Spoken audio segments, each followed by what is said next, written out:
আজকে গ্যারেজে যাই লই মিস্ত্রির খবর আছে, পুরো বাইক চালামু। এই রোজার দিনে আমার গাড়ি ঠেলাইতেছে না, ওর খবর আছে। ওয়াট বেটা ওয়াট, এই রোজার রমজানের দিনে একটু বিটা মাথায় দিয়ে তোর লগে গালি গালাজ করবো না, মুখ খারাপ করবো রে। এই বেটা তুই দুদিন পর পর কি ঠিক করে দিস এটা? রোজার রাতকে আমি গাড়িটা ঠেললে গ্যারেজ পর্যন্ত আইছি, মাথাটা গরম হয়ে গেছে। এদিকে এদিকে।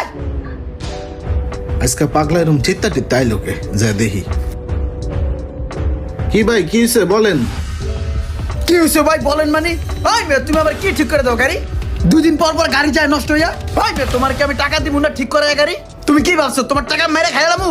এই রোজার দিন আবার গাড়ি ঠেলে চলো কি লিগা? আমার বুঝছো গাড়ি বন্ধ হইলো কি লিগা মিয়া? গাড়িটা রাস্তার মধ্যে বন্ধ হয়ে গেছে গা, হাজার হাজার মানুষের সামনে আমার ইজ্জত গেছে গা, আমার রোজাটা বাতি হয়ে গেছে, আমার রোজাটা হালকা হয়ে গেছে মিয়া। কি হয়েছে ওটা কন, তাইলেই তো হয়, আমি ওটা ঠিক করে দেই। কি হয়েছে কন? এখন আইছে আমি ঠিক করে দেই। আর আমি জ্যামের মধ্যে বয়ে রয়েছি, পিছনে একটা প্রাইভেট কার সাদা জোরে